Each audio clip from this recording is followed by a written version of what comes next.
Hello friends, एक बार फिर से आपका वेलकम है आर के मौर्य कॉमर्स क्लासेस में। आप पढ़ रहे हैं income from salary chapter, doctor H C. Mehrotra की बुक का क्वेश्चन नंबर 2 बताने जा रहे हैं। जो क्वेश्चन नंबर सेकंड है, क्वेश्चन नंबर 2 है, उस क्वेश्चन का टॉपिक है मकान किराया भत्ता। मकान किराया भत्ता, हाउस रेंट अलाउंस। क्या दिया गया है? हाउस रेंट अलाउंस, मकान किराया भत्ता। आपको जानकारी होनी चाहिए सबसे पहले भत्ता किसे कहा जाता है। ध्यान दीजिएगा, भत्ता मतलब अलाउंस किसे कहा जाता है? जो नियोक्ता होता है, नियोक्ता का मतलब एम्प्लॉयर, मतलब मालिक।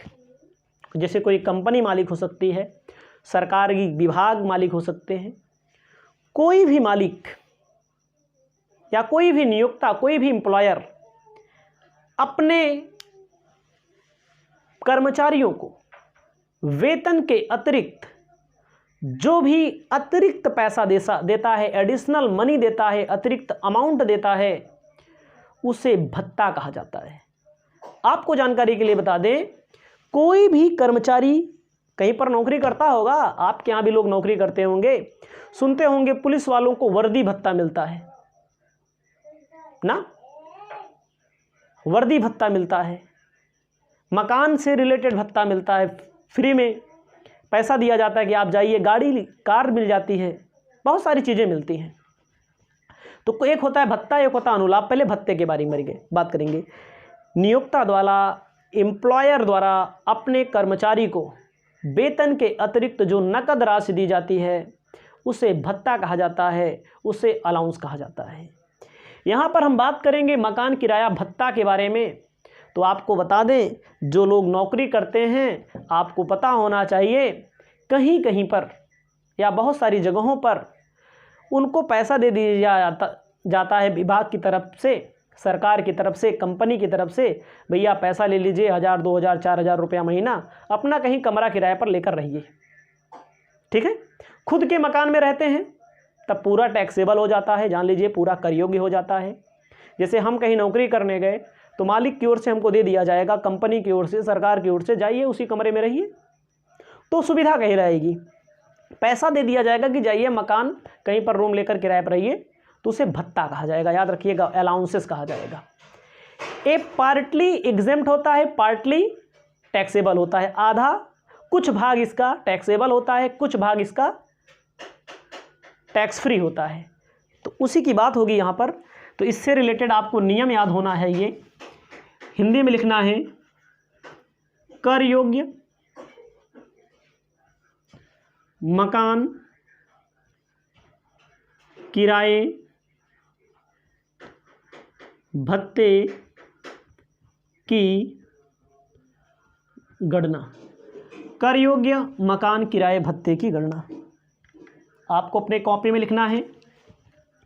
हिंदी में लिख दे रहे हैं एकदम साफ साफ। निम्न में से जो कम होगा, least will be exempted, English में बोलेंगे कर मुक्त। नियम याद होगा तो गारंटी देता हूं, एक एक सवाल की कसम, सवाल आप पेपर में भी लगाएंगे और गारंटी देता हूं पेपर में यहां से क्वेश्चन आएगा भी।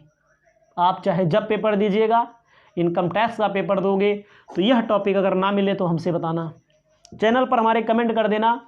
मैं समझ जाऊंगा कि पेपर में नहीं आया था, लेकिन पढ़ना पड़ेगा, बिना पढ़े कुछ नहीं होने वाला। आपको लिखना है actual HRA received, actual HRA received, अथवा rent paid minus 10% of salary, अथवा 40%, 50% of salary taxable HRA house rent allowance equal to received HRA minus exempt HRA। ये आपका फॉर्मूला होता है, इसको अपनी कॉपी में लिख लीजिए। जो 40% ऑफ सैलरी लिखा है, 50% ऑफ सैलरी लिखा है, 10% ऑफ सैलरी लिखा है। अगर किसी का मकान दिल्ली, मुंबई, चेन्नई, कोलकाता में है, कोई भी नौकरी दिल्ली, मुंबई, चेन्नई, कोलकाता में करता है तो 50% वाला नियम लगेगा, और शेष इंडिया में करता है तो 40% वाला नियम लग जाएगा। याद रखिएगा, दिल्ली, मुंबई, चेन्नई, कोलकाता में 50%, शेष इंडिया में 40%। 10% का मतलब क्या होता है, ये परसेंट कहाँ से निकाला जाएगा, आपको अपनी कॉपी में लिखना है। वेतन से आशय, मतलब वेतन में क्या क्या मिलेगा जिसको जोड़ करके हम क्या निकालेंगे, 10%, 40%, 50%, किसको किसको जोड़कर 10%, 40% निकालेंगे। ध्यान दीजिए, वेतन से आशय में आपको लिखना है मूल वेतन, ठीक है, आपको लिखना है मूल वेतन। दूसरा आपको लिखना है महंगाई भत्ता सेवा शर्तों के अधीन। इसके पहले हिंदी में मैंने लिख दिया था, इंग्लिश में लिख दिया था इसके पहले वाले क्वेश्चन में, इसलिए यहाँ हिंदी में लिख रहा हूँ। सेवा शर्तों के अधीन महंगाई, वेतन और कमीशन। अगर क्वेश्चन में यही चार चीज़ें मिलेंगी, चारों को जोड़ करके 10% निकालेंगे, चारों को जोड़ करके ही हम 50% और 40%, दिल्ली, मुंबई, चेन्नई में है तो 50%, सेठ भारत में है तो 40%। आपको बताना चाहते हैं, क्वेश्चन नंबर सेकंड बताने जा रहे हैं। डॉक्टर HC मेहरोत्रा का क्वेश्चन नंबर सेकंड का ए मैं पढ़ दे रहा हूं।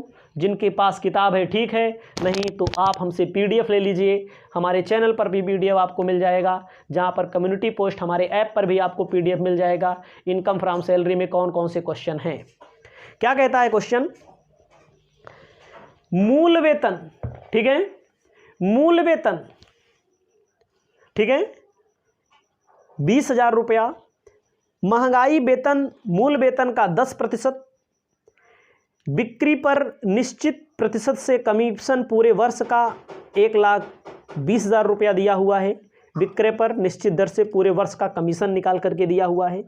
कोई बात नहीं है, पूरे वर्ष का कमीशन का सम्मान किया जाएगा हृदय की गहराइयों से। मकान किराया भत्ता 5,000 रुपया दिया गया है, वास्तविक किराया दे दिया गया है 4,000 दिया गया है। आप क्वेश्चन को समझिए, ठीक है, आपको ध्यान देना है। क्या क्वेश्चन कहता है, साफ साफ कहता है कि इनको सैलरी जो मिलती है 20,000 रुपया महीना, कोनो बात नहीं है, बेसिक सैलरी मिलती है सैलरी का ही 10%। इन्होंने कमीशन कितना अर्न किया है, 1,20,000 रुपया। मकान किराया भत्ता 5,000 रुपया मासिक, करदाता द्वारा दिया गया वास्तविक किराया 4,000। मकान आगरा में है तो 40% का नियम लगेगा।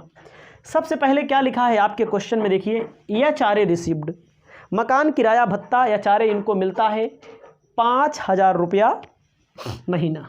कितना मिलता है इनको, जो मकान मिला, इनको जो पैसा मिल रहा है कंपनी की ओर से, सरकार की ओर से, जहां भी नौकरी करते हैं कंपनी की ओर से, इनको मिल रहा है 5,000 रुपया महीना। साल भर का कितना होगा, 12 पंचे 60,000। मासिक दिया है 5,000 रुपया मासिक, 12 महीने का 60,000 रुपया इनको मिलेगा। इन्होंने कहा है इन्होंने रेंट कितना पेड किया, इन्होंने रेंट पेड किया है, इन्होंने जो कमरा लिया है वो 4,000 रुपया महीने में कमरा पा गए हैं। 4,000 रुपया महीना, 12 चौक 48,000। 10% ऑफ सैलरी, देखो 10% ऑफ सैलरी कैसे आता है। 10% ऑफ सैलरी में बोला है 20,000 रुपया महीना पाते हैं, 20,000 रुपया महीना पाते हैं, 12 दूनी 24, साल भर का 2,40,000 पाते हैं। साल भर का कितना पाते हैं, 2,40,000 रुपया पाते हैं। महंगाई भत्ता, महंगाई भत्ता मिलता नहीं है, महंगाई वेतन मिलता है मूल वेतन का 10%। महंगाई वेतन मिलता है मूल वेतन का 10%। मूल वेतन कितना है? 2,40,000 का 10% 24,000। कमीशन मिलता है कितना साल भर का?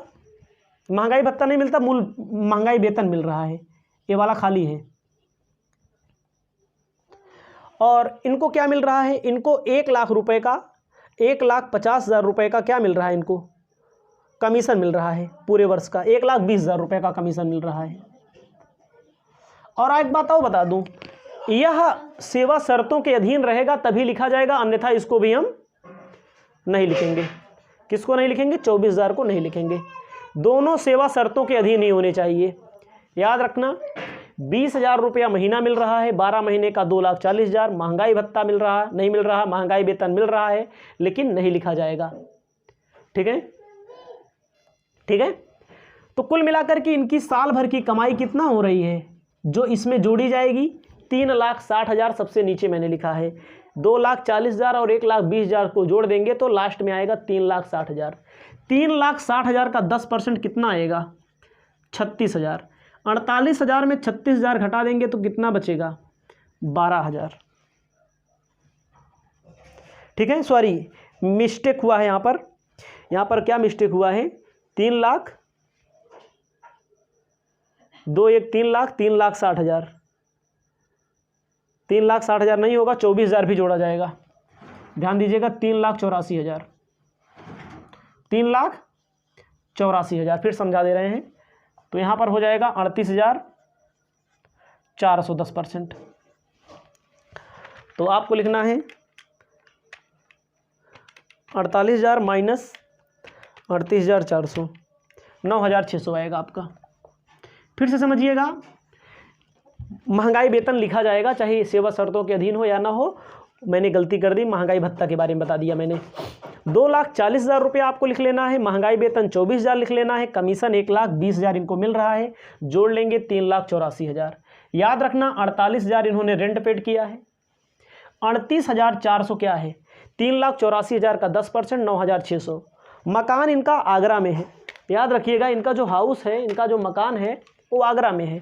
आगरा में है तो 40%, 3,84,000 का 40/100, 1,53,600, 1,53,600। याद रखिएगा, एक बार तीनों गोला मैंने कर दिया। इनको क्या हुआ है? 5,000 रुपया महीना, 12 महीने का 60,000 मिलेगा या 4,000 रुपया महीने के हिसाब से 12 महीने का 48,000 रेंट पेड किया है। 10% आप सैलरी इन्होंने कितना कमाई है? तीनों को जोड़ लेंगे, तीनों को जोड़ने के बाद 3,84,000 का 10% 38,400, 9600 आ जाएगा। 9600 में 50% और 40%। आपको क्या निकालना है? 50% नहीं निकालना, आपको 40%। मकान यही दिल्ली में होता, मुंबई में होता, चेन्नई में होता, कोलकाता में होता तो 50% निकालते। तीनों में आपको कम क्या दिख रहा है? तीनों में आपको कम क्या दिख रहा है? आपको ध्यान देना है, तीनों में सबसे कम 9,600 है। ध्यान दीजिएगा, 60,000 रुपया इनको मिला है। जो कम होता है तीनों में, मैंने लिखा है कर योग्य मकान किराए की गणना निम्न में से जो कम होगा कर मुक्त। कर तीनों में से 1 2 3 में कम है 9,600। साल भर में 60,000 मिला है, सबसे कम 9,600 है। तो आपको अपनी कॉपी में लिख लेना है, इनका जो उत्तर आएगा, टैक्सेबल जो उत्तर आ जाएगा, टैक्सेबल जो उत्तर आएगा इसमें दिया होगा, देखो ए वाले में 50,400 टैक्सेबल आ जाएगा। क्या आ जाएगा? 50,400। याद रखना, एक बार फिर से समझ लो, ऐसी मौके बार बार नहीं आते हैं, याद रखिएगा। और जो स्टूडेंट इस क्लास को देखेगा वह इस क्लास की क्वालिटी को समझ पाएगा। जब आप बढ़िया से पढ़ेंगे तब आप समझ पाएंगे, जब आप बढ़िया से नहीं पढ़ेंगे तब कैसे समझ में आएगा। याद रख लीजिएगा एक बार फिर से, एचआरए मिला है 60,000, पेड किया है 48,000, 10% ऑफ सैलरी, 1 2 तीनों को जोड़ करके 10% निकाल लिया। 40% दिल्ली मुंबई चेन्नई कोलकाता में है तो 40%, शेष भारत में 50%। तीनों में से जो कम होगा, माइनस करने के बाद जो कम होगा, जो रिसीव हुआ है 60,000, कम है 9,600, 50,400 आपका उत्तर आ जाएगा। इसे अपनी कॉपी में लिख लीजिए। एक हो गया। अब आपको सेकंड बताने जा रहे हैं इसी से रिलेटेड।